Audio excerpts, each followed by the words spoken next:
ఇట్లా ఉండాలి అట్లా ఉండాలి. సరే ఒకసారి ఫుడ్ తీసి తాగుతున్నాం కదా, ఒకసారి వంకాయ వేరుశనగ పప్పు ట్రై చేద్దామని అవి కూడా తిన్నాను, అయినా నాకు రాలేదు.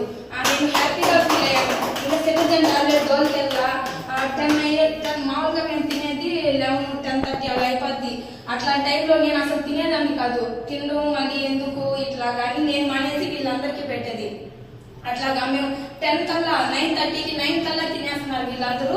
నేనైతే 7:30 కల్లా తినేస్తున్నాను. అందరూ 9:30 కల్లా పడుకునేస్తున్నాము. మార్నింగ్ 4 కల్లా నిద్ర లేసి ఇంకా నా పని నేను అసలు నిద్ర లేసేదాన్ని కాదు. మొత్తుకు ఒకటే గొడవ, నిద్రలే ఏం లేకుండా షాప్ ఎప్పుడు తీస్తావు, పిల్లల క్యారేజ్ ఎప్పుడు పెడతావు, ఇట్లా మొత్తుకుంటా ఎవరిని చేస్తాం లేదు. సరే అని ఒక్కోసారి లేసేదాన్ని, ఒక్కోసారి లేకుండా అట్లా ఈ టాబ్లెట్ ఇంకో రోజు మొత్తం ఇచ్చి నిద్రపో అని చెప్పేది. అట్లా ఉండేది.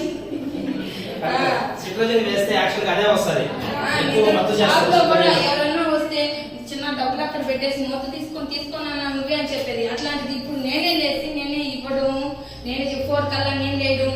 బట్టలు కూడా అసలు ఉతికే వాషింగ్ మిషన్ ఉన్నా కూడా దాంట్లో వేయడానికి కూడా వలువరు, కానీ దాంట్లో వేసేదాన్ని కాదు. వేరే ఆమెను పెట్టి బట్టలు ఉతికించుకోవడం, అంట్లు కూడా ఒప్పుకుంటా, అంట్లు కూడా వేరే ఆంటీ పెట్టి తోమించుకునేదాన్ని. ఆంటీకి మనీ అవసరం లేదు, ఒక్కటే ఉంటది, ఫుడ్ పెడితే చాలు. ఆమెకి ఫుడ్ పెట్టేదాన్ని, ఆఫ్టర్నూన్ ఒకటే పెట్టి చాలు అంటది, ఫుడ్ పెట్టేదాన్ని. ఇప్పుడు ఆ ఆంటీలు కూడా 4కి లేసి దీప సామాన్లు తోముకొని పూజ చేసుకొని ఇంట్లో వర్క్ చేసుకొని క్యారీ పెట్టుకొని బట్టలు ఉతుక్కొని అన్ని చేసుకోగలుగుతున్నాయి. ఇప్పుడు నేను చాలా హ్యాపీగా ఫీల్ అయ్యాను. మాత్రం ఇప్పుడు మీరు సిట్రోజిన్ టాబ్లెట్ ఎవ్రీడే వేసుకునే వాళ్ళు జస్ట్ ఒక 4 రోజులకే మీకు వచ్చిన తర్వాత 4 రోజులు అయిపోయిందంటే చాలా మిరాకిల్ కదా.